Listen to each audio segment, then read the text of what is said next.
Rick Harmy, the Swiss Army knife in my hand. Think my click corny, but we will end the life of your fan. People know Sean nice with their hands. Watch me punch up your face, dig in your pocket, leave you right where you stand. Got a dime chick that live in Japan. Black belt, turn tricks, chop bricks with her hand. Arigato, Sean Price slick like El Gato. 3-piece suit in the booth, ain't shit.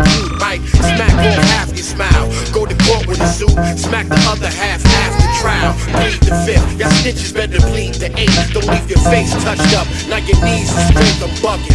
B-bill, clutch, tools, and bust. Got y'all thinking Sean P in the mood to bust. Sean P, numero uno, all-time great. New York to NC, Duke to all-rhyme state. From coast to coast, he traveled the land. Left footprints and grains of sand. It's Sean P, shows the force, the Mac to deliver. In his presence, phony rappers a shiver. It's Sean P, 6 one way in the even 200. Lord help you if you double stacked up and blooded. Underrated, best in the game. Allow me to tell you swinging hands. Other rappers ain't as nice as me. And if you is, you would have been Sean. That's messed up for you. Check 1, 2. It's the 410 Head Nod. Head Nod. And we in the place to be. We got a special guest. I'd like everybody to give a round of applause for Sean Toure. What's up? What's up? What's going on? In the place to be. Thank you. It's like one person. It's reverb on all the claps. Nah, this is up. Try to make you feel welcome. You know how we do. It's all good. But like I would like to tell everybody, again, if you want to check out Sean Toure, you need to be tuning in to Facebook and many other outlets, and we're going to get into those details at the end of the show. But first and foremost, if you want to get, I'm not going to go too far in the history. Right. Like, what's your name mean? Right. Where'd you come from? I might ask you your favorite artist is. Right. Because we've already went through the yada yada about that before. Right. They can catch that, you know what I'm saying, on YouTube, Tislam the Great. And you can check out me and Sean Toure yapping it up about all those details. But what I want to do is fast forward to this particular album, the remix album, the first one you put out. Okay. Then what brought you to doing it in the first place? Like what made you think, okay, you know what, I'm not gonna put out me. I'm gonna do the producer me, right, and put out the remix album. Yeah. Well, the remix project, man, was more the first one was more. It was like an experiment in a sense, because I really felt like in remixing those artists, I wanted to actually tap into different styles and different approaches. And with all the different artists that I remix, it was like a different genre. So it was more of a. I like to be challenged. I like to actually go to different genres and try different things. So that was the main thing. And as things started to morph, man, I went to a Grammy party with a friend of mine named Tiffany Bliss Brown. And at the Grammy party, man, I just really saw that there was a lot of different things going on in the industry in terms of, you know, connecting the dots and connecting yourself to different people. Right. And so my thought was, if I did a remix that with artists that were well known and also cats that I worked with who were signed, right, then it would ultimately open a few more doors for me. So so I did remixes for Wade Waters, who was signed at the time. They had a deal with Sony Universal. Right. Cat Brown was a friend of mine who had a deal with, I think at that time it was with Up Above. Right. There was a couple other people. And so then there were artists, of course, like Michael Jackson, who I've never met in my life. Right. You know? But what it did was ultimately open more doors, which led to me signing a deal with Fat Beats. Fat Beats. Yeah, so I think when Fat Beats saw the remixes I did, they really saw that that I could put out an album that could ultimately be distributed, you know, just not even nationally, but internationally as well. So that's pretty much what kind of spawned it. But that was part of the goal as well, man, is to get a deal out of it. But I didn't want to sign a label deal. I just wanted to get distribution, which is what I got. So. Okay. Because I will say, like, you snatched some lovely ones on the first one. I mean, yeah, to touch an MJ track is, in any sense of the word, right, is legendary in itself. Right. You know, this one right here, the Little Brother joint, happens to be one of my favorites. Okay, off the remix joint. But like, how long did it take you to get the album together and put it out? The first project, man, really, it took me like 2 weeks, which is kind of quick. I like, man, I just went in there and banged it out. You know, I ain't take no time. I just went in there and just did what I do, man. Hey, did you pick the artist before? Nah. Or you just, as you went along, you just started grabbing, like, I'm gonna do this. I just found acapellas. Whatever acapella, if I could find a Prince acapella, I was gonna remix it. I was just, it didn't make a difference. Whatever acapella I could get access to. But then as I was doing the project, there were more artists that heard I was doing the project, and so they started calling me saying, "Hey, can you remix my joints?" You know, so you know, E Major, you know, Wade Waters that I mentioned, Cat Brown, and a couple others, and you know, everybody was cool with it. You know, so it was a great marketing tool. You know, because at the end of the day, there were other artists that were established, well-known artists on that album as well. So it just kind of, I think it opened a few more doors for those artists I remixed that I knew as well, you know. Right. So because a lot of them came back to me and said, you know, man, my sales increased this week because of the remix, you know, that kind of thing. So you gotta show love to the remix people out there. Word. Some cats don't want to give props to those remix artists who may have gone ahead and boosted your career a couple thousand credits. No doubt. You know what I'm saying? Doubt. So yeah. remixes are definitely a part of hip hop, I think, in this culture. We remix for me, hip hop, no offense to anybody who may take offense to it, is a remix. Yeah, yeah. You know what I'm saying? Taking jazz and other artists to form its sound and vibration, but yet still having a tone of its own. Right, that you can hear, you know, okay, that's hip hop playing. Yeah. Oh, that's Jamaican music playing. There's a distinction between other sounds. Sure. But yeah, you can still hear others incorporated within it. Right. That was one of the reasons why I also want to do that project, man, because the remix, the true essence of what a remix is, that's an art form that's just completely gone in hip hop. And, you know, a lot of people right now, a remix is the same beat done over again with different artists on it. And ultimately artists are doing that now because it increases their sales in terms of BDS tracking that song. So, you know, if they do the remix with the same beat, you know, you're gonna get more spins off of that, which is more money. So it's like it's more of a corporate decision than it is a creative decision to make a, you know, do a remix, you know.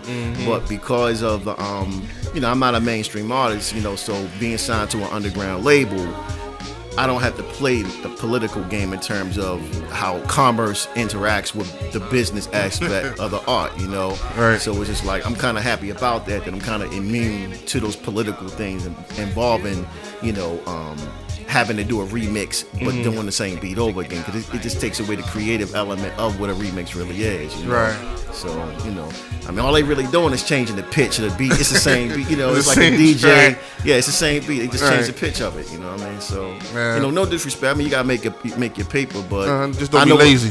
And I also know what lane I'm driving in, you know what I'm saying? So, I mean, if I had a major deal, I'd probably be doing what they doing, but I don't have to do that, so, you know. So, speaking more about labels, you have your own label. Right. I heard of Star Seed, and then there's something music that you have as well. Like, can you explain more about that? Yeah, well, see, we have a label, but the label signed 2 distribution deals with Fat Beats and one with Foundation Media. Okay. But the labels are Star Seed and also Razakai. Razakai, right. Razakai, both companies are incorporated. The initial plan was to have Razakai focus specifically on the hip hop element, and then Star Seed with R&B, but we kind of bridged them both because we do community service and volunteerism and stuff. So those 2 entities actually are branching off to do different things, you know. Businessman.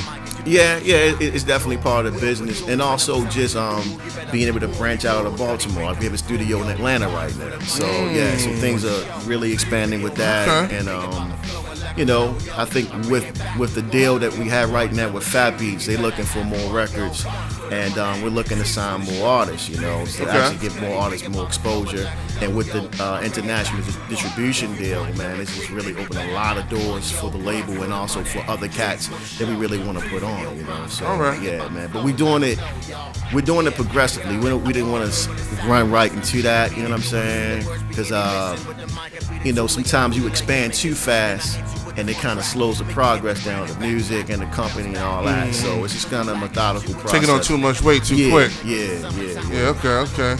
So right now we playing one of the joints from Sound Channeler. Right. Can you describe that album and how that came about? Yeah, man. Well, Sound Channeler, man, was like an album that I kept thinking about doing. I was thinking about doing it for a long time, and I had worked with so many groups, you know, so I never really thought about doing a solo joint. But then, like I said, after I had that experience at that Grammy event, I just said, yo, let me go ahead and do a solo joint, put it out there, and I wanted it to not only showcase, you know, just me as a songwriter in terms of being an MC, but also production skills as well. So what I wanted to do was just bring in cats, a couple of features here and there where it fit, and just kind of bridge that gap, because I know with Baltimore, you know, we have a lot of great artists here that did songs with industry cats, but from an underground standpoint, I didn't really see that gap. I didn't see that gap being bridged, you know what I'm saying? So I felt like, yo, you know, we saw cats in DC, we saw cats in NY that were making moves, underground cats, and we were making that same kind of music. So let me bring in a couple of these cats and put Baltimore cats on these songs with them, you know. So to put Ab Rock on a song with Cat Brown, world-renowned, you know, MC producer. And the video was sick as well. Thanks, man. I think the goal was to give our city and those artists more exposure, and then also from our company and from our brand, it was just like it's a way of expanding it, getting it out there, man. You know, so the plan with the album was to get national distribution. We got that, and things worked out real well with it, man. You know, I mean, the album got voted one of the top 15 albums of the year, and for undergroundhiphop.com, and you know, the Spin magazine recognition. So you know, but it's cool, man. I mean, it's a couple steps. You know, it's more work to be done. You know what I'm saying? So it's all good.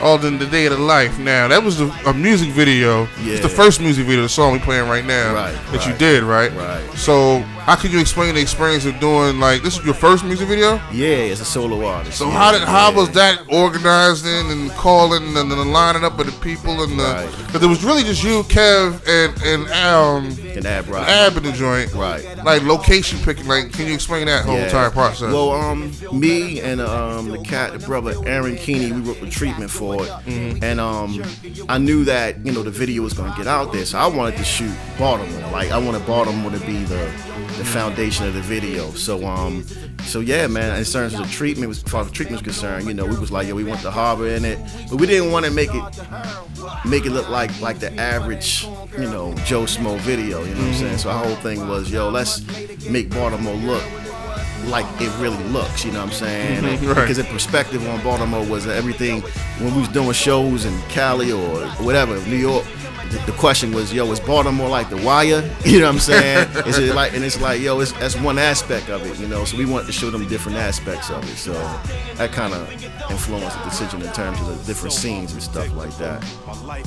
So when it comes to the cover of your album, because it's real eclectic, you know what I'm saying? And colorful, and I see certain elements within the cover. Can you break down your choice for that, like where that came about? Yeah, well, yo, this is dope artist out of New York, man. His name is Derek Santiago. He's like one of the illest artists in the world, like young artists in the world right now, man. He's like touring in France and everything. But man, I saw his work. I went to one of his shows, and his work was incredible, man.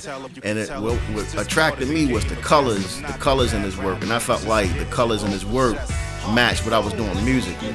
So I was just like, yo, let's go with that. But in terms of the album cover itself, I wanted something different that didn't look like a hip hop album, because even though the music had like a traditional boom bap kind of feel to it, I wanted the album cover to kind of have like a more of a mainstream kind of feel to it, so when people visually saw it, it would pop off the shelf, you know what I'm saying? So I wanted to look like artwork on an album on a CD shelf. Yeah, exactly. When I was looking at the CDs covers of hip hop albums, everybody's album had like black in it, my bad, with white. It was great. It was like all these like, you know, dope colors, but it was like kind of dull. But I was like, yo, what am I going to do to make mine pop? So I was just like, I want the joint to like you with an art gallery. So when you go in there and you see something that pop off the white wall, I wanted the album to do that. So that was the whole point in doing it like that. So everything was strategic, man. You know what I'm saying? Okay. Yeah. Now, one of my joints off the album is my favorite.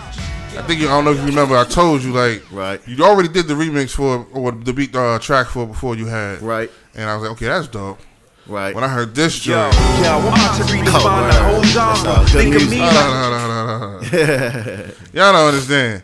That track right there, I'm telling you, we gonna let you listen to it. Y'all let me know, am I crazy or if I'm bugging? But the man went in on the remix and crushed the joint. So what's the title of the joint real quick so they can know? Good music. And who's on that? Who the word means it for? Featuring Universal recording artists Solstice and Jesus. Wade Water. Yo, I'm about to redefine the whole genre. Think of me like you think of Michael Madonna. I take a L before I fight with this.